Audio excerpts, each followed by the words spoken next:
this is HDSKSK here, back with some more StarCraft 2 Wings of Liberty action. This time it is going to be between Startail Bomber down in the bottom center side, and his opponent over on the center right side is going to be Whitera. This is a best of 3 from the RSL Russian Star League, which when I saw that these two players had duked it out, I got excited because I'm a big fanboy of Whitera, and I'm also a big fan of Bomber. I wouldn't say a fanboy of Bomber, but he is very good. He does very well at a lot of the MLGs. He is sponsored by Red Bull. He travels all over the world playing video games for a living. Whitera does as well, but he doesn't have that fatty Red Bull sponsorship. So I always like to watch out for Startail's Bomber and see exactly how well he plays. One thing about Startail Bomber, though, is I've noticed that he plays best under pressure. So in the group stages, he may not do the best. In the winner's bracket, he may not do the best. But in the loser's bracket, he will absolutely crush that. Now, what does that mean for this game here? Well, this is from the group stages. This has to do a lot with the player seeding when it comes to where exactly they're going to be in that bracket, whether they're in the losers or the winners bracket. I believe how this tournament had it set up, keep in mind that every tournament is different, is that in the groups of 4, player number 1 who got the highest score was seeded into the winners bracket.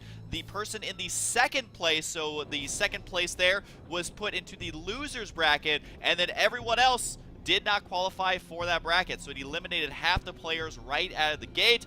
A pretty brutal tournament at that, but that is kind of how it has to go when you have so many players that are in these things.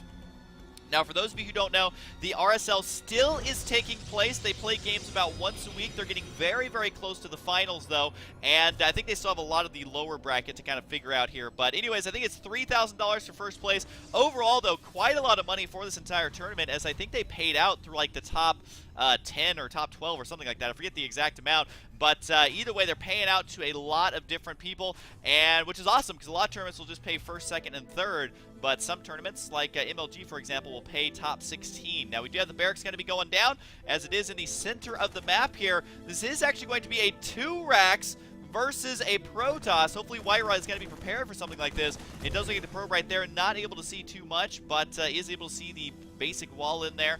And we'll see if Whitera manages to scout this. Does he feel like something is up? Look at how well placed this is as well. The probe passing right here and not going to be seeing that barracks unless he specifically tells it to scout right there, which as a Protoss, I mean, you never really expect these kind of proxies. Now, Whitera is going to be going for an early expansion, but he is also chrono boosting out a Zealot. This is going to be huge in the upcoming battle, but does Bomber decide to go for it right away, or is he going to wait for a moment? Which right now, this is kind of a dicey situation for Whitera, because there's got to be a little bit of time here where he has no ranged units, and probes do not count as ranged. They are a melee unit, so is the Zealot, so he has to wait for the Stalkers here to really be able to engage these armies, and right now, he is just not going to have that. Is he going to get a build order win here, or can Whitera figure out a way to actually hold this out? The poor little Zealot right there. Oh, he catches the glimpse of the Marines. I doubt he was looking at the minimap, though. That was literally for just a couple of seconds, and now he knows exactly what's going to be coming. He knows that, well, it's going to be some sort of proxy. He knows there's going to be a lot of units on the ground. Thankfully for Whitera, he does have the second Zealot now done. This Zealot got to try to intercept some of these reinforcements here, but the bunker's got to be going down. First Stalker's on the way. Probes pulled off the line. This is such an uneasy situation for a Protoss player to be in, and Whitera does get the surround with the probes, forcing the Marines into the Zealots. So even though they're going to micro away here, they still are taking quite a bit of damage. The SCV there, he just gave up trying to build that bunker. He says this is way too stressful, man. But the probe superiority here for Whitera got to pay off, actually surrounding all the Marines, and is going to take that out quite easily. I actually don't think that Bomber did the damage he needed to there. Yes, he is a little bit ahead in that unit's loss, but now he's behind in tech, he's behind in expansion, and he's behind in the gas income. So he's behind in a lot of ways. Now he does throw down desperately a third command center here, but Bomber trying to get a little cheeky win in game number 1. Whitera able to hold that off with relative ease. I would say Whitera is actually in a phenomenal spot, because he's going to be able to chrono boost out more and more and more probes here if he decides to, which right now looks like he's going to be going for warp gate research. So does Whitera decide to be aggressive here to try and seal out the game, or does he go for the macro advantage that he already has? The choice is his, but he has to choose very, very carefully, because if he lets the game go on for too long, that third command center is going to kick in. It is going to put Bomber into an okay spot. And while Protoss is very good in the late game versus Terran, never count Bomber out versus anyone at any stage of any game, because he will be able to come back in those games to be able to do the multi-pronged drops that we've seen him do in the past. And, you know, you just kind of got to watch out for that. Now, we do see the reactor going to be going down, a tech lab going to be going down here, just showing you how far behind this actually put Bomber. And the warp gate's finally done, so he's going to have 2 gateways here, and 2 more being added on. Is Whitera actually going to go for just a standard 4-gate here? I guess it's anything but standard, but it is going to be a delayed 4-gate. Might be able to get a couple of shots off on that bunker, but you can see Bomber realizing, hey, I don't know what I'm up against. Is it going to be a 4-gate, a 6-gate perhaps? Is he even going to bring probes down to warp in the reinforcements? How exactly is Whitera going to play this out? And it does look like Whitera will go for a 6-gate. I can't say that I blame him here. This is something that I love to do versus Terran. If you get far enough ahead, they're not going to have the Marauders that they need to hold this off. Now, it does look like Bomber got to be going for the bunkers here. The Marines right here shooting this poor neutral supply depot. What did it ever do to them? But we'll be able to take that out. Whitera could actually utilize this here in attack before those Marines are done killing that off. Sentries are now out, though, so he will be able to force field this. But Bomber, you can see, is very nervous here. 2 more bunkers got to be going down, and dropping those mules to try and get as much as he can. He doesn't even want to scan right now. He just needs money, money, money.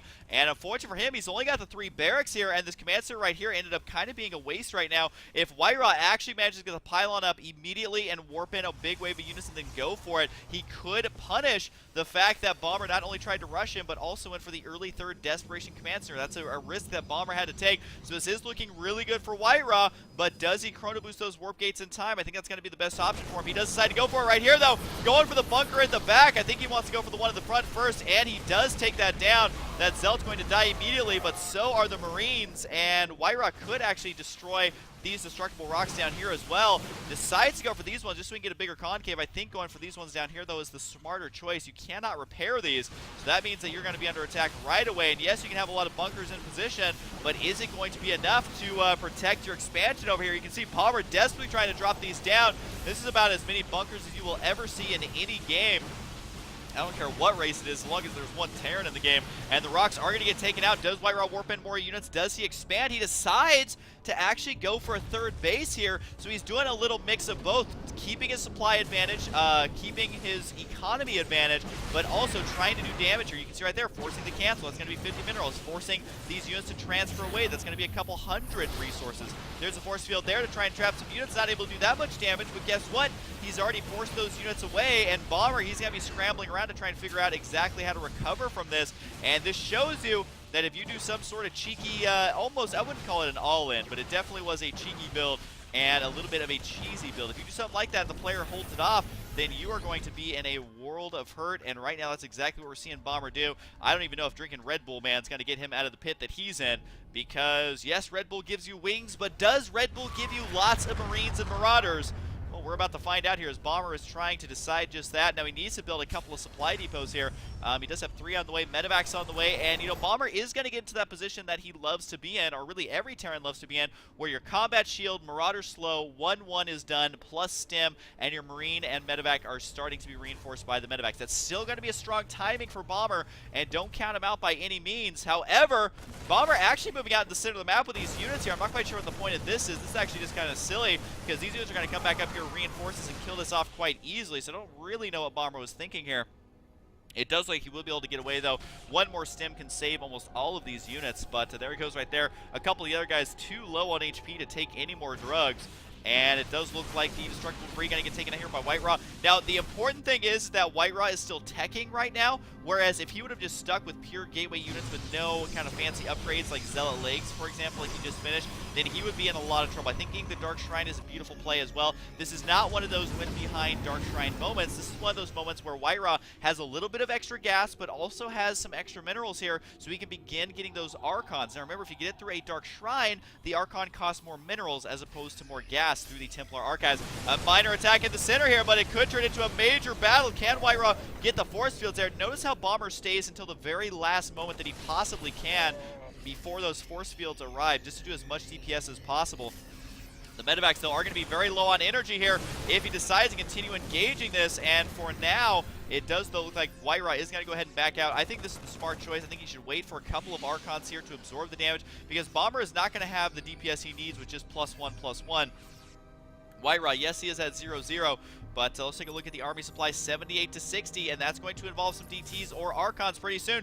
Bomber, though, I think is pretty smart to go for this. Could kill the Twilight Council. No, decides to go for the probes. Could maybe kill the Nexus here as well. The positioning, absolutely beautiful. Whitera was out of position. That Nexus is going to fall immediately. Keep in mind that Bomber is on his third base as well, so Bomber swinging this back into his favor, and with no upgrades on these Zealots, they are going to melt away like butter in a microwave. As I was saying before, Bomber able to do lots of damage with his very few units. DTs need to go in one at a time, but the DTs got to be moving out here. He should actually send them in to kill off these units. There is enough for scans, though, 2 scans to be exact, although I think he just dropped some mules, so he doesn't have enough for any scans right now, and the DTs trying to sneak on through. There we go. This is exactly what Whitera needed, and I guess now we can say win behind Dark Shrine, and that's exactly what he's going to be doing here. The expansion over here, though, got to get taken out. He does say GG, well played, and decides to leave the game. I can't help but disagree with that.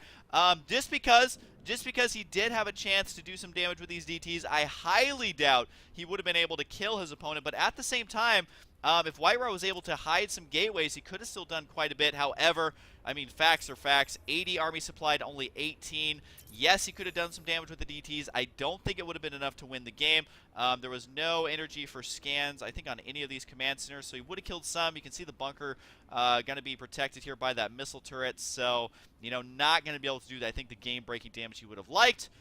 Could have stayed in it for a couple more moments, but, I mean, with more reinforcements on the way, it definitely is the right choice. I revoke my previous statement. There's a Marauder shell in the air. I always think it looks so cool. So let's go on to game number 2. Keep in mind, it's a best of 3 in the pool play part of the tournament. So I hope you guys enjoyed, and I'll see you guys next time.